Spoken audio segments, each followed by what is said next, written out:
is the king that will reign in righteousness with honest leaders? Let's look at Isaiah 32. Who is this king that shall reign? Is this a prophecy of Jesus' second coming? Behold, a king shall reign in righteousness, and princes shall rule in judgment.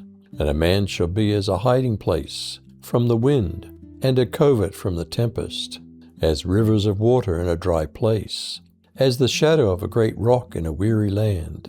And the eyes of them that see shall not be dim, and the ears of them that hear shall hearken. The heart also of the rash shall understand knowledge, and the tongue of the stammerers shall be ready to speak plainly. Will this be a time when only righteous people will be allowed to be in government? No longer will the wicked fool be called noble, or the rogue be spoken of as generous. For a wicked fool speaks wicked folly, and his heart does wickedness, to do ungodliness and to speak error against Yahweh, in order to make the hungry person empty. He even causes the thirsty to lack a drink. As for a rogue, his weapons are evil. He counsels wicked schemes to wreak destruction on the afflicted with lying words. Even though the needy one speaks justly, but the noble man counsels noble plans, and by noble plans he rises up. Will selfish women who care more for their luxuries than for the suffering be given a warning? Rise up, you women who are at ease, and hear my voice. Listen to my word, you complacent daughters. Within a year and a few days you'll be troubled, you complacent daughters, for the vintage is ended, and the fruit gathering will not come. Will the inequality of a corrupt society come to an end, one that allows some to live extravagantly while causing others to suffer? Tremble, you complacent women. Shudder, you daughters who feel secure. Strip off your fine clothes and wrap yourselves in rags. Beat your breasts for the pleasant fields, for the fruitful vines, and for the land of my people, a land overgrown with thorns and briars. Yes, mourn for all houses of merriment, and for this city of revelry.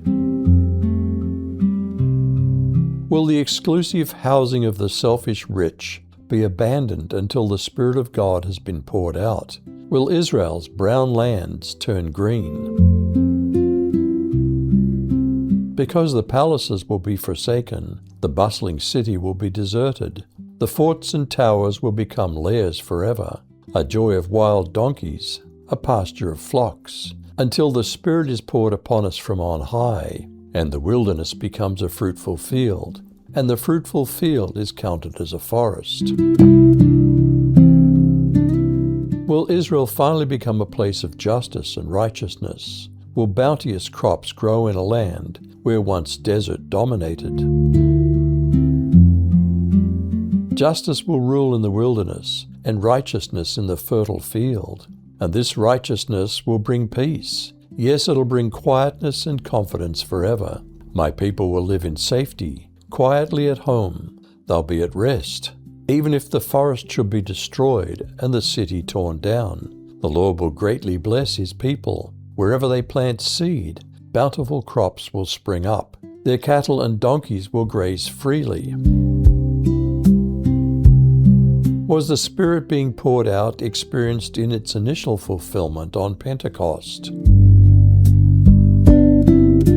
It'll be in the last days, says God, that I'll pour out my Spirit on all flesh. Your sons and your daughters will prophesy. Your young men will see visions. Your old men will dream dreams.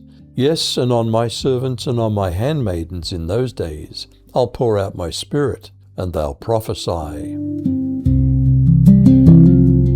Was the gift of the Holy Spirit also poured out on Gentiles? While Peter was still speaking, the Holy Spirit fell on everyone who heard the word. The circumcised believers who had come with Peter were astonished that the gift of the Holy Spirit had been poured out even on the Gentiles. Who is the king that will reign in righteousness with honest leaders? You decide.